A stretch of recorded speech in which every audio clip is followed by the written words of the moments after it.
Hello everyone, welcome to concept maths. বন্ধুরা, আজকে আমরা এই সিরিজের 3 নম্বর ক্লাস এবং 1 নম্বর অঙ্কটা কি বলেছে দেখে নেওয়া যাক। বলেছে যে সুদের হার 5% হ্রাস পাওয়ায় কোনো টাকার 4 বছরের সরল সুদ 100 টাকা হ্রাস পায়, তবে আসল কত টাকা? সুদের হার 5%, এই কথার অর্থ হচ্ছে 100 টাকার উপরে 1 বছরে 5 টাকা সুদ হয়। কিন্তু এখানে বলেছে যে 5% সুদ হ্রাস পেয়েছে, তাহলে বোঝাচ্ছে যে 100 টাকা যদি আসল হয় তাহলে 1 বছরে 5 টাকার হ্রাস পেয়েছে। তাহলে 1 বছর যদি 5 টাকা হ্রাস পায় তাহলে 4 বছরে 4 5 20 টাকার হ্রাস পেয়েছে। কিন্তু এখানে বলছে কি যে 100 টাকার হ্রাস পেয়েছে। তাহলে 20-র মানই কত? 100। তাহলে 1-এর মান কত? 100/20। ঠিক আছে, তাহলে আমাকে চেয়েছে যে আসল কত। তা আসল তো ছিল 100 টাকা, তাহলে 100-র মান কত? তাহলে 100/20 ইন্টু 100। ঠিক আছে, 0 0 কাটলাম, 2 5-এ, এখানে হচ্ছে 5 100 500। তাহলে আসল আমাদের হয়ে গেল 500 টাকা। আমাদের অ্যান্সার হচ্ছে অপশান এ। চলো নেক্সট অঙ্কে যাই, 2 নম্বর অঙ্কে। দেখো 2 নম্বর অঙ্কটা কি বলেছে যে একটি ব্যাগে 5 টাকা ও 10 টাকার মোট 80টি নোট ছিল। ওই ব্যাগে মোট 600 টাকা থাকলে 10 টাকার নোটের সংখ্যা কত? এটাকে আমরা এক্স ধরেও করতে পারবো আর অ্যালিগেশন দিয়েও করতে পারবো। প্রথমত আমি অ্যালিগেশন দিয়ে দেখাচ্ছি যে ধরো একটা ব্যাগে 5 টাকার নোট আছে। আমি ধরলাম 5 টাকার নোটে 80খানে 5 টাকার নোট আছে। তার মানে ওই ব্যাগে টোটাল কত টাকা থাকার কথা ছিল? 5 8 40, অর্থাৎ 400 টাকা থাকার কথা ছিল। আবার যদি আমি ভাবি যে না, ওই ব্যাগে 10 টাকারই সবগুলো নোট ছিল, 80খানা নোট ছিল, তাহলে ওই ব্যাগে টাকা থাকার কথা ছিল 8 10-এ 800 টাকা থাকার কথা ছিল। ঠিক আছে, কিন্তু যেহেতু ওই ব্যাগে 5 টাকার ও 10 টাকার মিক্স হিসেবে টাকা আছে এবং টাকা আছে কত টাকা? 600 টাকা। তো 600 টাকাটা আমি এখানে রাখলাম। তাহলে 400 থেকে 600 বিয়োগ করবো আর 800 থেকে 600 বিয়োগ করবো। তাহলে 400 থেকে 600 বিয়োগ করলে হবে 200 আর 800 থেকে 600 বিয়োগ করলে হবে 200। এইখানে যে রেশিওটা পেলাম, এই রেশিওটা হবে নোটের সংখ্যার রেশিও। ঠিক আছে, তাহলে 200 200 কাটলে আমার নোটের সংখ্যার রেশিওটা হবে 1:1। তার মানে 5 টাকার নোট আছে একখানা আর 10 টাকার নোট আছে একখানা। তাহলে টোটাল নোট সংখ্যা কখানা আছে? 2খানা। তাহলে 2টো, কিন্তু বলেছে যে না, নোট সংখ্যা আছে 80খানা। তাহলে 2-এর মানে 80, তাহলে 1-এর মান কত? 40। তাহলে এখানে কি বলেছে যে 10 টাকার নোটের সংখ্যা কত? তো 10 টাকার নোটের সংখ্যা তো একটাই ছিল, তাহলে 1-এর মান বেরিয়ে গেল 40। তাহলে আমাদের অ্যান্সার হচ্ছে অপশান সি। চলো এই অঙ্কটা যদি এক্স ধরে করি তাহলে কীভাবে করবো দেখে নেওয়া যাক। আমি ধরলাম যে ওই ব্যাগে 10 টাকার নোট ছিল এক্সটি। তাহলে 10 টাকার নোট যদি এক্সটি থাকে, তো 10 ইন্টু এক্সটা 10 টাকা, টোটাল টাকা 10 টাকা কত ছিল? 10x টাকা। তাহলে 80 মাইনাস এক্সখানা থাকবে 5 টাকার নোট। তাহলে টোটাল টাকা কত হবে? 80 মাইনাস এক্স ইন্টু 5। তাহলে এই 5 টাকার এত টাকা আর 10 টাকার নোট ছিল এত টাকা, টোটাল মিলে কত টাকা থাকবে? 600 টাকা। তাহলে এখান থেকে সমাধান করে এক্সের ভ্যালুটা বের করবো। তাহলে 10x যোগ 5 8 40, অর্থাৎ 400 মাইনাস 5x সমান 600। তাহলে 10x থেকে 5x বাদ দিলে 5x আর 400টা ওইদিকে নিয়ে যাচ্ছি। তাহলে 600 থেকে 400 বাদ দিলে হবে 200। তাহলে 5 একে 5, 4 5 20, অর্থাৎ এক্সের ভ্যালু বেরিয়ে গেল 40। তাহলে আমার 10 টাকার নোট ধরেছিলাম, এক্সখানা ছিল, তাহলে 10 টাকার নোট কতখানা বেরোলো? 40খানা। তো আমাদের অ্যান্সার অপশান সি। ঠিক আছে, চলো নেক্সট অঙ্কে যাই। দেখো 3 নম্বর অঙ্কটা কি বলেছে যে 1 টাকায় 35টি কমলা লেবু বিক্রি করায় এক ব্যক্তির 25% ক্ষতি হয়। তাহলে একই কমলা লেবু টাকায় কয়টি বিক্রি করলে 25% লাভ হবে? এখানে 1 টাকায় হচ্ছে 35টি কমলা লেবু বিক্রি করে। আমি ধরে নিচ্ছি যে 35টি কমলা লেবু 1 টাকায় বিক্রি করেছিল। তাহলে একটি কমলা লেবু বিক্রি করেছিল কত টাকায়? 1/35 টাকায়। তাহলে 1/35 টাকায় একটি কমলা লেবু বিক্রি করেছিল, এটা ছিল সেলিং প্রাইস। ঠিক আছে, এর ফলে কি হলো? তার লস হয়ে গেল কত পার্সেন্ট? 25% লস হয়ে গেল। ঠিক আছে, তাহলে এখান থেকে আমি কস্ট প্রাইসটা বের করে নিতে পারি। আর আমরা জানি কি কস্ট প্রাইস বের করার ফর্মুলা আমরা জানি যে selling price into 100/100 minus loss. Profit হলে 100 প্লাস প্রফিট হতো। ঠিক আছে, আর যখন সেলিং প্রাইস বের করি তখন সেলিং প্রাইসের ফর্মুলাটা হয় কস্ট প্রাইস ইন্টু এটার উল্টো ঘটনা ঘটে, অর্থাৎ 100 মাইনাস লস হলে 100 মাইনাস লস আর প্রফিট হলে 100 প্লাস প্রফিট বাই 100। এটা হচ্ছে ফর্মুলা। ঠিক আছে, তাহলে কস্ট প্রাইস মানে কি? এই যে কস্ট প্রাইস সমান selling price into 100/100 minus loss. তাহলে সেলিং প্রাইস কত আছে? 1/35 ইন্টু 100/100 মাইনাস লস, অর্থাৎ লস কত পার্সেন্ট? 25%, অর্থাৎ 75। তাহলে 3 25 75, 4 25 100, অর্থাৎ 4/35 ইন্টু 3 105। তাহলে কস্ট প্রাইস কত হলো? 4/105 টাকা। ঠিক আছে, এখন বলেছে যদি একই কমলা লেবু টাকায় কয়টি বিক্রি করলে 25% লাভ হবে। কস্ট প্রাইস আমার পেয়ে গেছি, তাহলে এখন প্রফিট যদি 25% করতে হয় তাহলে বর্তমানে এখন সেলিং প্রাইস কত হওয়া উচিত সেটা আমি বের করে নিই। তাহলে 4/105 ইন্টু সেলিং প্রাইস বের করার ফর্মুলা এই যে cost price into 100 minus loss by 100, আর প্রফিট হলে 100 প্লাস প্রফিট। তাহলে এখানে কি হয়েছে, প্রফিট হয়েছে, তাহলে 100 প্লাস প্রফিট মানে কত, 125/100। তাহলে 4/25 100, 5/25 125, 4 কেটে গেল, ঠিক আছে, 5×21 105, অর্থাৎ 1/21। অর্থাৎ আগে কী করছিল যে 1 টাকায় একটি কমলা লেবু 1/35 টাকায় বিক্রি করছিল, আর এখন 25% লাভ করাতে 1/21 টাকায় কমলা লেবু দিচ্ছে কটায়, একটি, ঠিক আছে। তাহলে 1 টাকায় কমলা লেবু দেবে কটায়, 1, আর এটা গিয়ে ভাগ হবে, এইটা গিয়ে যদি ভাগ হয় তাহলে এখানে গুণ হয়ে গেলে 21টা উপরে চলে যাবে আর একটা নিচে চলে আসবে, অর্থাৎ হবে 21টি। অর্থাৎ 1 টাকায় এখন 21টি যদি কমলা লেবু দেয় তবে তার 25% প্রফিট হবে।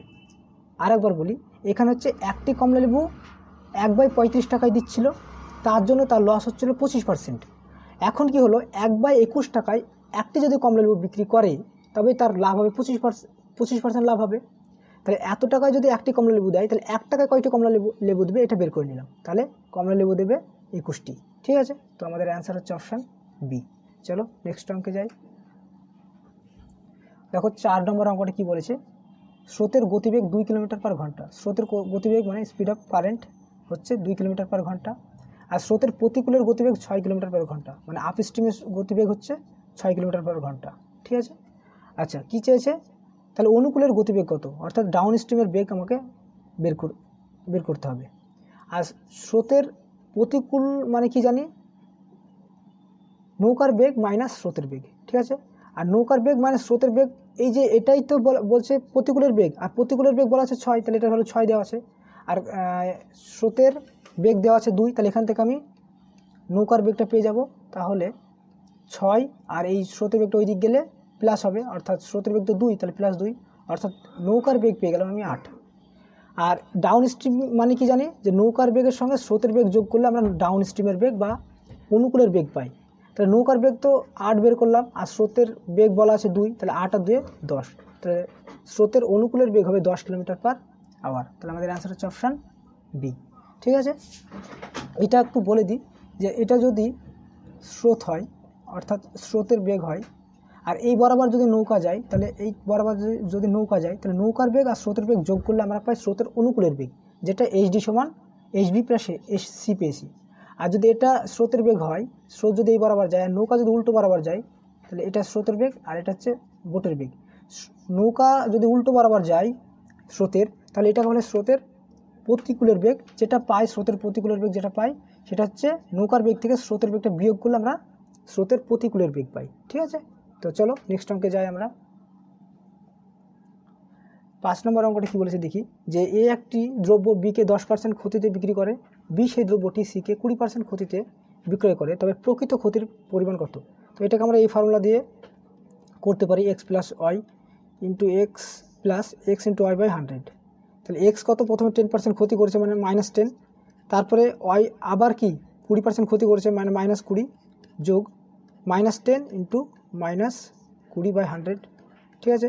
তাহলে -10 আর -20 কত, -30, আর মাইনাসে মাইনাসে প্লাসই হয়ে যাবে এটা, আর এখানে 0 0 কাটবে, তাহলে মাইনাসে মাইনাসে প্লাসই হবে, তাহলে 2 কে 2, অর্থাৎ 30 থেকে 2 বাদ দিলে -28%। মাইনাস কথার অর্থ হচ্ছে ক্ষতি হচ্ছে কত পার্সেন্ট, 28%। তো আমাদের অ্যান্সার এটা। কনসেপ্ট বা বেসিক দিয়ে যদি আমি করি তাহলে কীভাবে করবো আমি একটু বলে দিই। ধরো এ একটা দ্রব্য 100 টাকায় কিনেছিল, কিনে বিকে 20% ক্ষতিতে বিক্রি করেছে। তাহলে 100 টাকার উপর 20% ক্ষতি মানে সে 80 টাকায় বিক্রি করেছে। আবার বি করেছে কি, সিকে তার উপরে আবার এটা 10% ক্ষতিতে বিক্রি করেছে, অর্থাৎ 90 টাকা বিক্রি করেছে।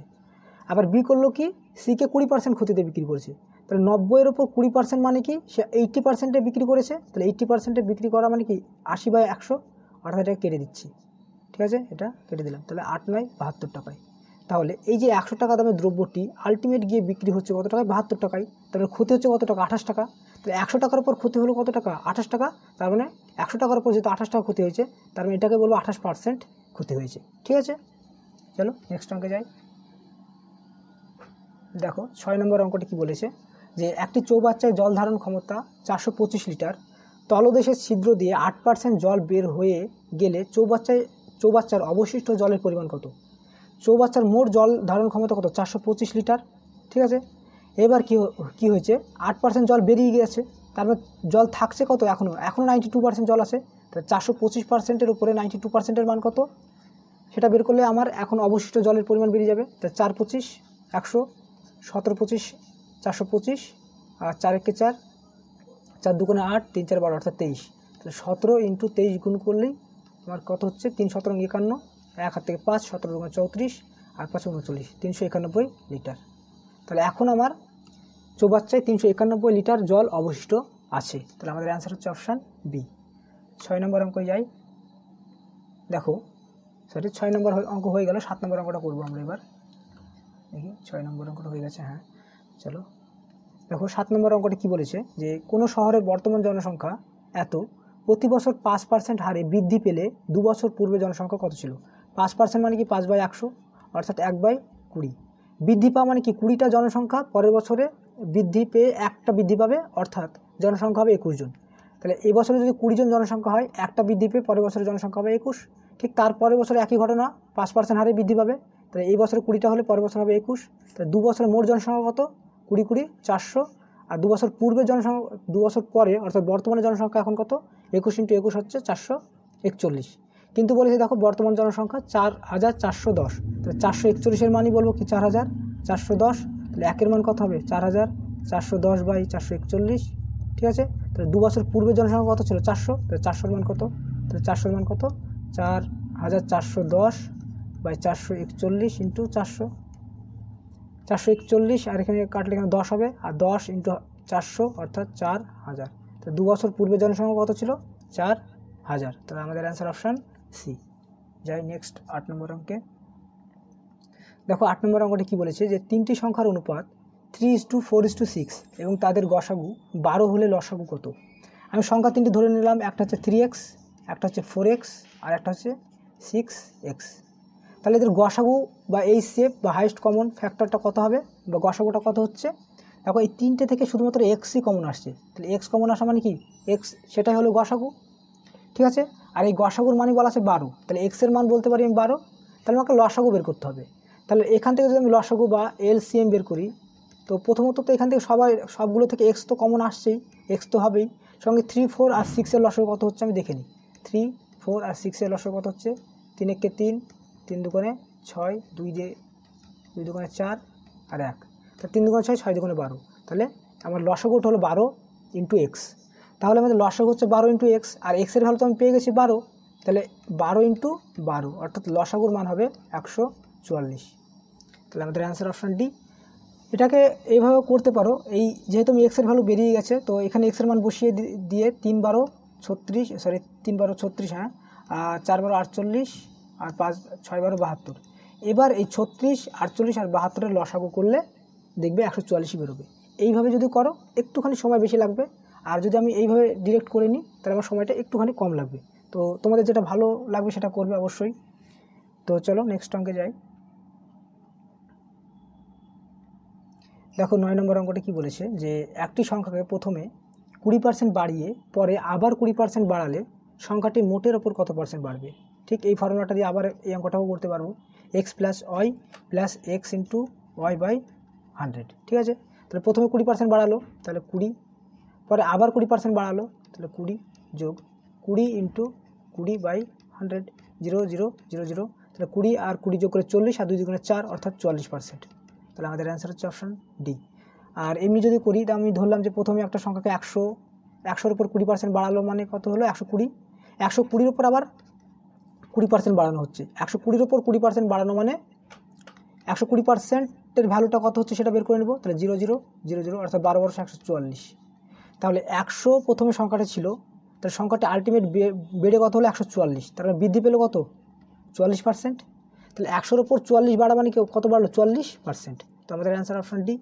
ঠিক আছে, চলো 10 নম্বর অঙ্কটায় চলে যাই। দেখো এটা কি বলেছে, একটি ঘনকের দৈর্ঘ্য প্রস্থ ও উচ্চতা যথাক্রমে এত মিটার ও এত মিটার হলে কর্ণের দৈর্ঘ্য কত? তাহলে কর্ণের দৈর্ঘ্যর ফর্মুলা আমি এর আগে এই সেম এই অঙ্কটা আগের ছিল, আগের তোমাদের ক্লাসে ছিল এই অঙ্কটা। তো এখানে ডায়াগোনাল বা কর্ণের ফর্মুলা কী ছিল, রুট ওভার লেন্থের স্কোয়ার বা দৈর্ঘ্যের স্কোয়ার, ব্রেথ বা প্রস্থের স্কোয়ার প্লাস হাইটের স্কোয়ার। ঠিক আছে, তাহলে রুট ওভার 12 স্কোয়ার কত হয় 144, ব্রেথের স্কোয়ার 9 স্কোয়ার কত হয় 81, যোগ হাইট বা 8 স্কোয়ার 64। ঠিক আছে, এটাকে যোগ করলে দেখবে 289 হবে। আর 289 মান কত হয় 17, 289 রুট কত হয় 17। তাহলে আমাদের কর্ণের দৈর্ঘ্য হচ্ছে 17 মিটার। ঠিক আছে, চলো নেক্সট অঙ্কে যাই। দেখো 11 নম্বর অঙ্কটা কি বলেছে যে বর্গক্ষেত্রের বাহুর দৈর্ঘ্য 3 গুণ হলে বর্গক্ষেত্রের ক্ষেত্রফল কত গুণ বৃদ্ধি পাবে। ধরো কোনো একটা বর্গক্ষেত্রের বাহুর দৈর্ঘ্য 1 ছিল, এখন 1-এর 3 গুণ হয়ে গেল, অর্থাৎ 3 হয়ে গেল। তাহলে বর্গক্ষেত্রের বাহু 1 ছিল, এখন 3 হয়ে গেল। তাহলে যখন বর্গক্ষেত্রের বাহুর দৈর্ঘ্য 1 ছিল তখন ক্ষেত্রফল কত ছিল, বাহু স্কোয়ার মানে 1 স্কোয়ার মানে কত, 1ই হবে। আর এখন ক্ষেত্রফল কত হলো, বাহু স্কোয়ার অর্থাৎ 9 হলো। তাহলে বৃদ্ধি পেলো কত, আগে 1 ছিল এখন 9 হলো, তাহলে বৃদ্ধি পেলো কত, 8 বৃদ্ধি পেলো। তাহলে আগের থেকে কত গুণ বৃদ্ধি পেলো, 8 গুণ বৃদ্ধি পেলো। তাহলে আমাদের অ্যান্সার অপশান বি।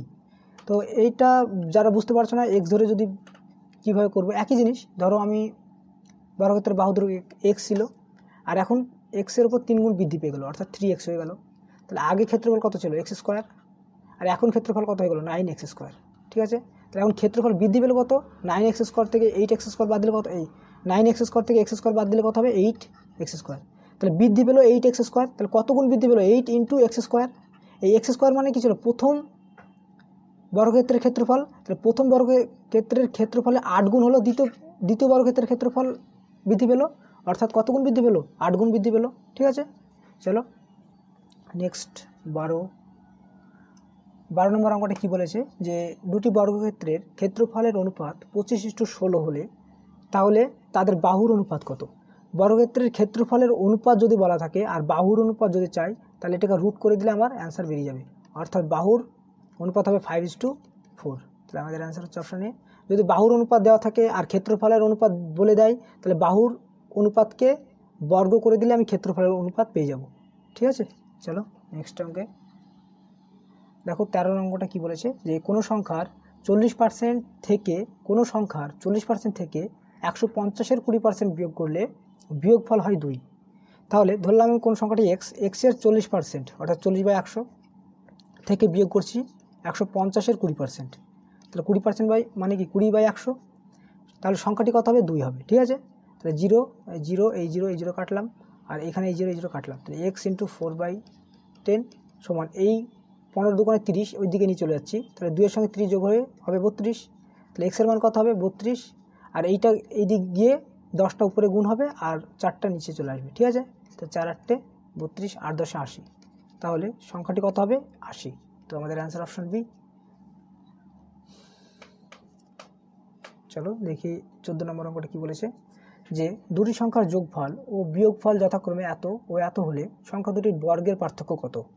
তো সংখ্যা দুটির যোগফল, ধরো সংখ্যা দুটি x + y, তাদের যোগফল বলা আছে 135, আর সংখ্যা দুটির বিয়োগফল x - y বলা আছে 21। তাহলে সংখ্যা দুটির বর্গের পার্থক্য বলেছে। তাহলে সংখ্যা দুটির বর্গ, একটা সংখ্যার বর্গ x, অপর সংখ্যার বর্গ y², তাদের মধ্যে পার্থক্য করতে বলেছে। তাহলে তাদের পার্থক্য, তার মানে x² - y² মানে কি, আমরা এটাকে formula a + b × a - b এর ফর্মুলায় ভাঙতে পারি। তাহলে x + y × x - y। ঠিক আছে, তাহলে x + y এর মান কত 135 × x - y এর মান কত 21। তাহলে 135 × 21 গুণ করো, 5 × 21 105, 105 5 হাত থেকে 10, 3 × 21 63 আর 10 73, 73 3 হাত থেকে 7, 21 × 21 আর 7 28। তাহলে 2835। ঠিক আছে, চলো 15 নম্বর অঙ্কে দেখো 15 নম্বর অঙ্কটা কি বলেছে যে মধু, মালা ও বাসন্তী, মধু, মালা আর বাসন্তী। ঠিক আছে, একটি যৌথ ব্যবসায় যথাক্রমে এত টাকা এবং এত টাকা বিনিয়োগ করে, অর্থাৎ 2700 টাকা মধু, মালা দিয়েছে 8100 টাকা, আর বাসন্তী দিয়েছে 7200 টাকা। ঠিক আছে, এটাকে আমি মূলধনের যে পরিমাণটা সেটাকে আমি রেশিও আকারে ভেঙে নিচ্ছি 0 0 0। আচ্ছা 3 9 27, 3 27 81। ঠিক আছে, 3 2 6, 3 4 12। ঠিক আছে, আচ্ছা 3 দেওয়া যাবে, 3 3 9, 3 9 27, 3 8 24, তাহলে 3:9:8। এটা হলো ABC এর মূলধনের রেশিও। আর টাকাটা যেহেতু সেম সময়ের জন্য খাটছে তাহলে আমরা কি বলতে পারি যে মূলধনের রেশিওটাই হয় কি তাদের লভ্যাংশের রেশিও। তাহলে এখানে কি বলেছে যে তাহলে এখন মালা, মধু, মালা ও বাসন্তীর এটা পেয়ে গেলাম এখন লভ্যাংশের রেশিও। এখানে কি বলেছে বছর শেষে মালা 3600 টাকা মূলধন পায়, মালা এখানে দেখছি ক টাকা মূলধন পায় 9, তাহলে 9 এর মানই বলেছে 3600 টাকা। তাহলে 1 এর মান কত 3600/9, ঠিক আছে। তাহলে কি বের করতে হবে, বছর শেষে যদি মালা এত টাকা লভ্যাংশ পায় তবে মোট লভ্যাংশ কত, মোট লভ্যাংশ কত 8, 8 16 আর 17, আর 3 20, অর্থাৎ 20 মান কত বেরোবে, তাহলে 20 মান কত, তো 20 দিয়ে গুণ করে দিচ্ছি, ঠিক আছে।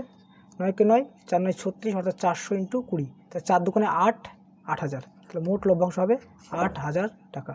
তো আমাদের অ্যান্সার হচ্ছে অপশান সি। চলো নেক্সট অঙ্কে যাই।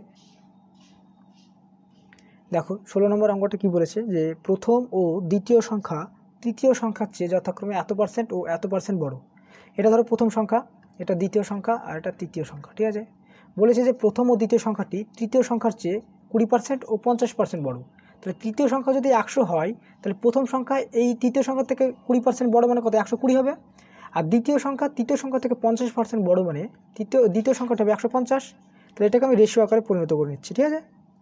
0 0 0 কাটলো, তাহলে প্রথম সংখ্যা হচ্ছে 12, দ্বিতীয় সংখ্যা হলো 15, আর তৃতীয় সংখ্যা হলো 10। এখন কি বলেছে যে প্রথম সংখ্যাটি দ্বিতীয় সংখ্যার শতকরা কত।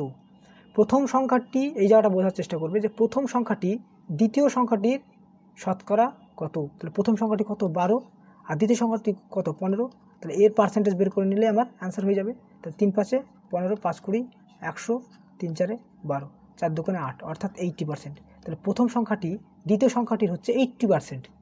এইখান থেকে এই অঙ্কটাকে এইভাবে দেয় যে প্রথম সংখ্যাটি দ্বিতীয় সংখ্যা থেকে কত ছোট যখন বলবে তখন দেখো প্রথম সংখ্যাটি দ্বিতীয় সংখ্যার কত ছোট, 3 ছোট। তাহলে 3 ছোট কার উপরে, দ্বিতীয় সংখ্যার উপরে, তাহলে দ্বিতীয় সংখ্যাটা নিচে বসবে × 100। বুঝতে পেরেছো, যদি বলে কত ছোট তাহলে এটা হবে। আবার এইভাবে বলতে পারে যে দ্বিতীয় সংখ্যাটি প্রথম সংখ্যার থেকে কত ছোট, কত বড়। তাহলে প্রথম সংখ্যাটি 12, দ্বিতীয় সংখ্যাটি 15, তাহলে প্রথম সংখ্যা থেকে দ্বিতীয় সংখ্যা কত বড়, 3 বড়।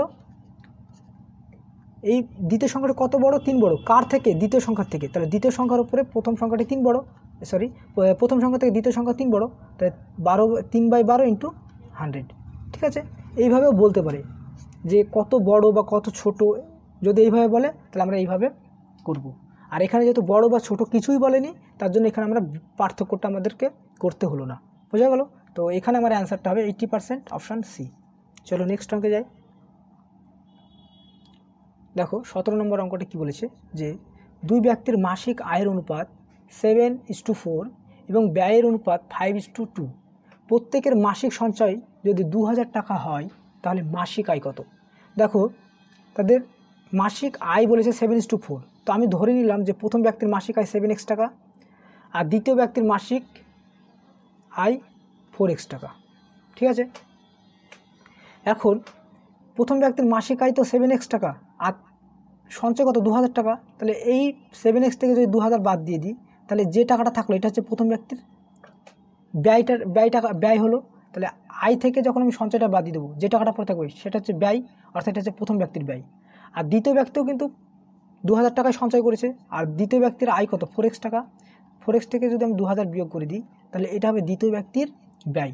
আর প্রথম ব্যক্তির ব্যয় আর দ্বিতীয় ব্যক্তির ব্যয়ের রেশিও এটা হয়ে গেল 7x - 2000, 4x - 2000 হলো প্রথম ও দ্বিতীয় ব্যক্তির ব্যয়ের রেশিও। আর ব্যয়ের রেশিওটা বলা আছে দেখো 5:2, তাহলে 5/2, তাহলে এটাকে আমি সমাধান করব, ঠিক আছে। তাহলে 5 4 5 20, x - 5 দুগুণে 10, অর্থাৎ 10,000 সমান 7 দুগুণে 14x এখানে একটা 0 হবে, 2 দুগুণে 4, অর্থাৎ 4000 টাকা, ঠিক আছে। আচ্ছা 20x, এই 4xটা এইদিকে নিয়ে আসবো, তাহলে 20x থেকে 4x বিয়োগ করলে হবে 6x, আর 10,000 টাকাটা ওই দিকে নিয়ে চলে যাবো, তাহলে 10,000 থেকে 4000 বিয়োগ করলে হবে 6,000, তাহলে 6 আর 6,000 কাটলে হবে এখানে 1000, তাহলে x এর ভ্যালু হলো 1000, ঠিক আছে। কী চেয়েছে, তাদের প্রত্যেকের মাসিক আয় কত, তাহলে প্রথমের মাসিক আয় কত 7x, অর্থাৎ 7 × x মানে কত 7000, আর দ্বিতীয় ব্যক্তির মাসিক আয় কত 4x, 4 × x মানে কত 4000, তাহলে আমাদের অ্যান্সার হচ্ছে 7000 আর 4000, অপশান বি অ্যান্সার। চলো নেক্সট 18 নম্বর অঙ্কে। দেখো 18 নম্বর অঙ্কটি কি বলেছে যে 10,000 থেকে বৃহত্তম কোন সংখ্যা বিয়োগ করলে বিয়োগফল 32, 36, 48 ও 54 দ্বারা বিভাজ্য হবে। এইটা মাথায় রাখবে, বৃহত্তম। এটা আমি পরে বলছি, আপাতত এটা করি। 32, 36, 48 ও 54 দ্বারা বিভাজ্য হবে, মানে 32, 36, 48 ও 54 লসাগু করতে হবে। প্রথমত 32, 36, 48 আর 54 লসাগু করছি। তাহলে লসাগু করলাম, দেখো 2 দিয়ে যাচ্ছে সবাইকে, 2 দিয়ে করলে এটা হচ্ছে 16, এটা হচ্ছে 18, এটা হবে 24 আর এটা হবে 27, ঠিক আছে। আবার 3 দিয়ে করছি, 16, 3 6 18, 3 8 24, 3 9 27। আবার 3 দিয়ে 8 দিয়ে করে দিচ্ছি, 8 দুগুণে 16, 6। আর এটাকে 3 দিয়ে করছি, 3 দিয়ে করছি, 16 থেকে গেল। আচ্ছা, এখানে হবে 3 দুগুণে 6, এখানে 8 থেকে গেল, আর এখানে 3 থেকে 9, ঠিক আছে। আচ্ছা, এবার দেখো 2 দিয়ে যাচ্ছে, 2 দিয়ে করলে এটাকে হবে কত, 8 হবে, এটা হবে 1, এটা হবে 4, এটা হবে 3। আবার 4 দিয়ে করছি, 4 দিয়ে করলে এটা 4 দুগুণে 8, 1, 4 একে 4, আর এখানে হবে 3, ঠিক আছে।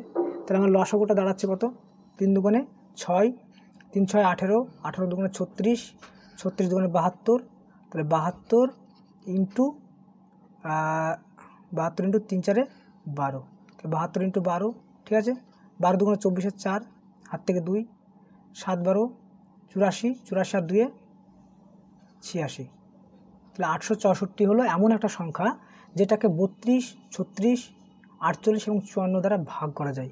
আবার বলি, 864টা হলো এমন একটি ক্ষুদ্রতম সংখ্যা যেটাকে 32, 36, 48 এবং 54 দ্বারা বিভাজ্য হয়, ঠিক আছে। এবার কি বলেছে যে 10,000 থেকে বৃহত্তম কোন সংখ্যা বিয়োগ করলে বিয়োগফলটি 32, 36, 48 এবং 54 দ্বারা বিভাজ্য হবে। যেহেতু বৃহত্তম সংখ্যা বলেছে, তার জন্য এই যে 864 সংখ্যাটাই তো বিভাজ্য হবেই, কিন্তু 10,000 থেকে কত বাদ দিলে সেটা বিভাজ্য হবে সেটা বলেছে। তাহলে 10,000 থেকে যদি 864 বিয়োগ করে দিই, 864 বিয়োগ করে দিই, ঠিক আছে। তাহলে যেটা পাবো সেটাই হবে বৃহত্তম সংখ্যা, যেটা বিয়োগ করলে আমি এই 32, 36 এবং 48, 54 দ্বারা বিভাজ্য হবে, ঠিক আছে। যদি ক্ষুদ্রতম সংখ্যা বলতো, এখানে বৃহত্তম না বলে যদি ক্ষুদ্রতম বলতো, তাহলে কিন্তু আমাকে এই 10,000কে আবার ভাগ করতে হতো, 10,000কে আবার এই 864 দিয়ে ভাগ করতে হতো। 864 দিয়ে ভাগ করে ভাগশেষ যেটা বেরোতো সেটা তখন হতো ক্ষুদ্রতম সংখ্যা, যেটা থেকে 10,000কে বিয়োগ করলে আমার বিয়োগ ফলটি আমার কী হবে, এই 32, 36 এবং 48, 54 দ্বারা বিভাজ্য হবে। যেহেতু আমাকে ক্ষুদ্রতম বলেনি, তার জন্য আমাকে আর ভাগ করার হেডেকটা নিতে হলো না, ঠিক আছে। তাহলে এইখান থেকে শুধু আমাকে 10,000 থেকে 864টা বিয়োগ করতে হবে। তাহলে 10,000 থেকে 864 বিয়োগ করে দেখি কত হচ্ছে। 0 থেকে 4 বাদ দিলে হচ্ছে 6, আর 0 থেকে 7 বাদ দিলে হবে 3, 0 থেকে 9 বাদ দিলে হবে 1, আর এখানে হবে 9, অর্থাৎ 1, তো 9,136। তাহলে 9,136 আমাদের অ্যান্সার অপশান সি, ঠিক আছে। তাহলে 10,000 থেকে কোন বৃহত্তম সংখ্যাটি বিয়োগ করলে বিয়োগফলটি এত দ্বারা বিভাজ্য হবে না, 9,136 বৃহত্তম সংখ্যাটি বিয়োগ করলে তবে বিয়োগফলটি কী হবে, এই এত সংখ্যা দ্বারা বিভাজ্য হবে। বোঝা গেল? চলো নেক্সট অঙ্কে যাই। চলো দেখো 19 নম্বর অঙ্কটা কী বলেছে যে একটি চৌবাচ্চায় 2100 লিটার জল আছে, চৌবাচ্চাটি 35% ভর্তি আছে, চৌবাচ্চাটির জল ধারণ ক্ষমতা কত? একটি চৌবাচ্চায় 2100 লিটার জল আছে, বলেনি যে টোটাল চৌবাচ্চাটি পূর্ণ আছে 2100 লিটার দিয়ে। 2100 লিটার জল আছে মানে এই ধরো এতটা জল আছে, ঠিক আছে, এতটা জল আছে এইটুকু। তাহলে এইটা হচ্ছে 2100 লিটার জল, আর এটাই বলছে 2100 লিটার মানে 35% জল ভর্তি আছে। তাহলে এটা বলতে পারি না 35%-এর মানই হচ্ছে কত, 2100 লিটার। তাহলে একের মান কত হবে, 2100/35%। তাহলে 100%-এর ভ্যালু কত হবে? তাহলে 100%-এর ভ্যালু কত হচ্ছে, 3 5 7 35, 3 7 21, অর্থাৎ 300, 5 6 30, 5 6 30 অর্থাৎ 60, 60 ইন্টু 100 অর্থাৎ 6000। তাহলে চৌবাচ্চাটি টোটাল জল ধারণ ক্ষমতা কত, 6000 লিটার। তাহলে আমাদের অ্যান্সার হচ্ছে অপশান সি, ঠিক আছে। চলো 20 নম্বর অঙ্কটা কি বলেছে যে 320টি কম্পিউটারের বিক্রয় মূল্য 400টি কম্পিউটারের ক্রয় মূল্যের সমান। তাহলে 320টি কম্পিউটারের বিক্রয় মূল্য মানে সেলিং প্রাইস 400টি কম্পিউটারের ক্রয় মূল্যের সঙ্গে সমান। তাহলে বিক্রয় মূল্য ও ক্রয় মূল্য রেশিও তৈরি করে নেব। এই ক্রয় মূল্যটা এদিকে চলে আসছি সমান 400 বাই এই 320টা ওই দিকে চলে গেলাম, 320টা ওই দিক নিয়ে চলে গেলাম, তাহলে 0 0 কাটলাম, 4 8 32 আর 5 8 40, অর্থাৎ 5/4 হলো, 5/4। তাহলে সেলিং প্রাইস হয়ে গেল কত, 5 ইউনিট, আর কস্ট প্রাইস হয়ে গেল 4 ইউনিট। তাহলে 4 ইউনিট যদি কস্ট প্রাইস হয় আর সেলিং প্রাইস যদি তার থেকে বেশি অর্থাৎ 5 ইউনিট হয়, তার মানে লাভ হয়েছে কত ইউনিটের লাভ হয়েছে, 1 ইউনিট লাভ হয়েছে। আর আমরা যখন লভ্যাংশের পার্সেন্টেজ বের করি তখন কি ক্রয় মূল্যের উপর লাভ বের করি, তাহলে ক্রয় মূল্য কত 4, তা 4-এর উপর লাভ হয়েছে কত 1 ইউনিট, তাহলে 100-এ কত, তাহলে 4 25 100, অর্থাৎ 25% লাভ হয়েছে, 25% লাভ হয়েছে। আমি এই পিডিএফটা আমি আমার টেলিগ্রাম চ্যানেলে দিয়ে দেবো, এবং এই টেলিগ্রাম চ্যানেলের লিঙ্কটাও আমি ডেসক্রিপশনে দেওয়া থাকবে। তোমাদের যদি কারো পিডিএফটা দরকার পড়ে তো টেলিগ্রাম চ্যানেলে গিয়ে এই তোমরা পিডিএফগুলো নিয়ে নিতে পারো, ঠিক আছে। আর তোমাদের যদি ক্লাসটি ভালো লেগে থাকে অবশ্যই লাইক এবং কমেন্ট করে তোমরা অবশ্যই জানাবে, ঠিক আছে। তো চলো নেক্সট অঙ্কে 21 নম্বর অঙ্কে চলে যাই। দেখো 21 নম্বর অঙ্কটা কি বলেছে যে পি বালতিতে কিউ বালতির চেয়ে 3 গুণ জল বেশি ধরে, অর্থাৎ পি আর কিউ বালতি যদি আমি রেশিও তৈরি করি, তাহলে কিউ বালতি যদি 1 ইউনিট জল ধরে, পি বালতিতে 3 ইউনিট জল ধরবে। এইটা দ্বারা বোঝাচ্ছে যে পি এর কর্মদক্ষতা হচ্ছে 3 আর কিউ এর কর্মদক্ষতা হচ্ছে 1, অর্থাৎ পি এর কর্মদক্ষতা 3 বলতে বোঝাচ্ছে যে এক বালতিতে পি বালতিতে 3 ইউনিট জল ধরে, আর কিউ এর কর্মদক্ষতা 1 বলতে বোঝাচ্ছে যে এক বালতিতে কিউ বালতিতে 1 ইউনিট জল ধরে, এইটা বোঝাচ্ছে। এখন কি বলেছে দেখো, একটি চৌবাচ্চা পি বালতি দিয়ে 60 বালতি জল পূর্ণ হয়, অর্থাৎ এই একটা ধরো চৌবাচ্চা, এটা এই চৌবাচ্চাতে যদি আমি পি বালতি দিয়ে জল ঢালি, তাহলে এই চৌবাচ্চাটি পূর্ণ হবে কত বালতি জল ঢাললে, 60 বালতি জল ঢালে। তাহলে এক বালতিতে 3 ইউনিট জল ধরে, তাহলে 60 বালতিতে 60 × 3, অর্থাৎ 3 6 18 180 ইউনিট জল ধরবে। তার মানে আমি বলতে পারি না এই চৌবাচ্চাটার টোটাল যে ক্যাপাসিটি সেটা হচ্ছে 180 ইউনিট। এবার কি বলেছে দেখি, যদি প্রতিবারে পি ও কিউ 2 বালতি করে জল ঢালা হয় তাহলে কতবারে চৌবাচ্চাটি পূর্ণ হবে। এখন কিন্তু আর 1 বালতি করে জল ঢালছে না, এবার কিন্তু 1 বালতি করে জল ঢালছে না, এবার 2 বালতি করে পি আর কিউ মিলে জল ঢালা হচ্ছে, ঠিক আছে। তাহলে পি বালতিতে কত ইউনিট জল ধরে, 3 ইউনিট, আর কিউ বালতিতে কত ইউনিট জল ধরে, 1 ইউনিট। তাহলে পি আর কিউ মিলে যদি জল ঢালা হয় তাহলে টোটাল একবারে 4 ইউনিট জল ধরবে। আর টোটাল কর্মদক্ষতা কত, মানে টোটাল ক্যাপাসিটি কত ট্যাঙ্কির, 180। তাহলে 180কে যদি 4 দিয়ে ভাগ করে দিই তাহলে 4 45, অর্থাৎ 180 অর্থাৎ 45, অর্থাৎ 45 বার যদি আমি এই বালতি নিয়ে জল ঢালি তবে এই চৌবাচ্চাটি পূর্ণ হবে। তাহলে আমাদের অ্যান্সার হচ্ছে অপশান সি। এইটা মাথায় রাখবে, এইটা বলেছে কত বারে, অর্থাৎ পি আর কিউকে একটা পেয়ার অনুযায়ী ধরছে। তাহলে পি আর কিউ বালতি মিলে আমি 45 বার যদি জল ঢালি তাহলে কিন্তু আমার চৌবাচ্চাটি পূর্ণ হবে। যদি বলতো মোট কত বালতি লাগছে তাহলে কিন্তু 45 আর গুণিত 2 করতে হতো, কারণ পি বালতি একটা আর কিউ বালতি একটা, দুটো বালতি হচ্ছে এখানে। তাহলে যদি বলতো কত বালতি তাহলে কিন্তু 90 বালতি হতো, কিন্তু এখানে বলছে কত বারে জল পূর্ণ হবে, তাহলে কতবারে জল পূর্ণ হবে, 45 বারে, ঠিক আছে। আশা করছি বুঝতে পেরেছো, এবং অঙ্কটা খুব ভালো অঙ্ক, তোমরা দেখে যেও এই টাইপের অঙ্কই পরীক্ষা আসার সম্ভাবনা আছে, ঠিক আছে। চলো নেক্সট অঙ্কে যাই। দেখো 22 নম্বর অঙ্কটা কি বলেছে যে দুটি সংখ্যার গুণফল ও ভাগফল এত এবং এত, ছোট সংখ্যাটি কত। দুটি সংখ্যার গুণফল বলা আছে, তো সংখ্যা দুটি ধরলাম x × y, আর সংখ্যা দুটির গুণফল বলা আছে 128, ভাগফল বলা আছে x/y, ভাগফল বলা আছে 2, ঠিক আছে। তাহলে x এর মান কত হলো 2y, এই x এর ভ্যালু এখানে বসিয়ে দিচ্ছি, তাহলে x এর ভ্যালু এখানে বসালে 2y × y সমান 128, তাহলে 2 দিয়ে কাটাকাটি করলাম, তাহলে 6 4, তাহলে y এর স্কোয়ার মানে কত 64, তাহলে y এর ভ্যালু কত হবে √64, তাহলে y এর ভ্যালু হবে 8, তাহলে y এর মান বেরিয়ে গেল এই 8, তাহলে x এর ভ্যালু এখান থেকে পেয়ে যাব, বা এখান থেকে যে কোনো একটা জায়গা থেকে পেয়ে যাব, বা এখানে বসাই, x এর ভ্যালুটা পেয়ে গেলাম 2 × 8 অর্থাৎ 16, তাহলে x এর মান বেরোলো 16 আর y এর মান বেরোলো 8। কী চেয়েছে, ছোটো সংখ্যাটি কত, তো ছোটো সংখ্যাটি কত হলো 8, তো আমাদের অ্যান্সার হচ্ছে অপশান এ। চলো নেক্সট অঙ্কে যাই। দেখো 23 নম্বর অঙ্কটা কি বলেছে যে একটি দ্রব্য 15% ক্ষতিতে বিক্রি করা হলো, যদি আরও 100 টাকা বেশি দামে দ্রব্যটি বিক্রি করা হতো তাহলে 10% লাভ হতো। দ্রব্যটির কেনা দাম কত ছিল। দেখো প্রথমে দ্রব্যটির 15% ক্ষতিতে বিক্রি করলো, দিয়ে দ্রব্যটিকে যদি সে আরও 100 টাকা বেশি দামে বিক্রি করে তবে তার লাভ হচ্ছিল 10% লাভ হচ্ছিল। এই 10% লাভ করার জন্য তাকে মোট কত % লাভ করতে হলো, প্রথমত 15% ক্ষতি ছিল, সেই ক্ষতিটাকে মেকআপ করার জন্য 15% লাভ করেছে, সঙ্গে আবার এই 10% লাভ করছে, তার মানে টোটাল থেকে 25% লাভ করতে হয়েছে। আর এই 25% লাভটা তখনই সম্ভব হয়েছে যখন সে তার দামটাকে আরও 100% বেশি করেছে। তাহলে 25% লাভ বেড়ে গেল যখন তার দামটা 100 টাকা বাড়লো। তাহলে 25%-এর মান কত? 100। তাহলে 1-এর মান কত? 100/25। ঠিক আছে, তাহলে 100-এর মান কত? তাহলে 100 দিয়ে গুণ করে দিচ্ছি, তাহলে 4 25 100, তাহলে 4 × 100 কত হচ্ছে? 400। তাহলে দ্রব্যটির দাম কত ছিল? 400 টাকা। তো আমাদের অ্যান্সার হচ্ছে অপশান বি। চলো নেক্সট অঙ্কে যাই। 24 নম্বর অঙ্কটা কী বলেছে দেখি। কোনো ক্ষুদ্রতম সংখ্যাকে 16, 20 ও 48 দিয়ে ভাগ করলে 11 ভাগশেষ থাকবে। তো প্রথমত 16, 20 ও 48-এর লসাগু করবো। তো 16, 20 আর 48-এর লসাগু প্রথমে 2 দিয়ে যাচ্ছি, তাহলে 8 হচ্ছে, 10 হচ্ছে, 24 হচ্ছে, আবার 2 দিয়ে যাবে, 2 দিয়ে করলে 4 হবে, 5 হবে, আর এখানে হবে 12। আচ্ছা ঠিক আছে, 4 দিয়ে করছি, 4 × 1 = 4, 5 3 4 12। তাহলে লসাগু কত হচ্ছে? 2 × 2 = 4, 3 4 12, 5 12 60, 3 6 18, অর্থাৎ 180। ঠিক আছে, আচ্ছা একটু ভুল করলাম মনে হয়।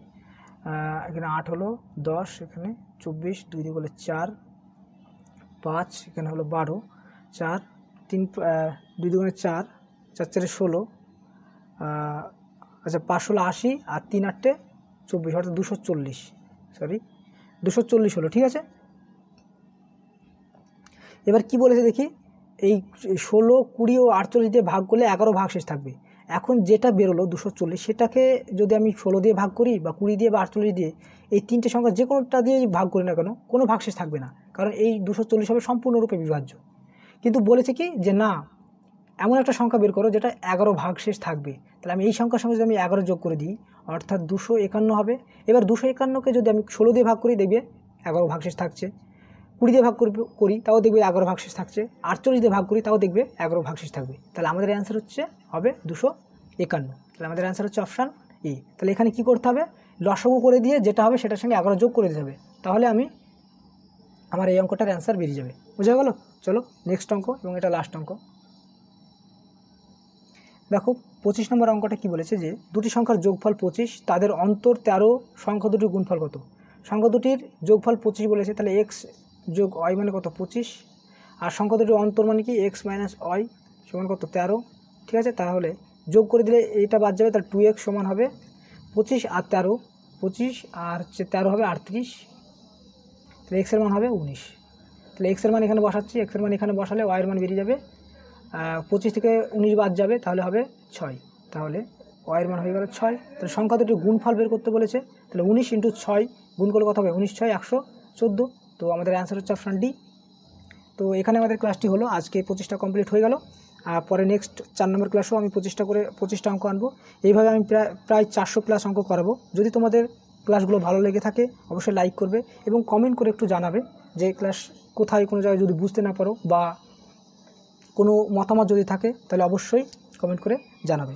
এবং তোমরা যারা নতুন অবশ্যই চ্যানেলটিকে সাবস্ক্রাইব করবে এবং বেল আইকনটি অন করবে যেন পরবর্তী নোটিফিকেশনটা তোমাদের কাছে যায়। তো আমি এখানেই বিদায় নিচ্ছি। তোমরা সবাই সুস্থ থেকো, ভালো থেকো, টাটা।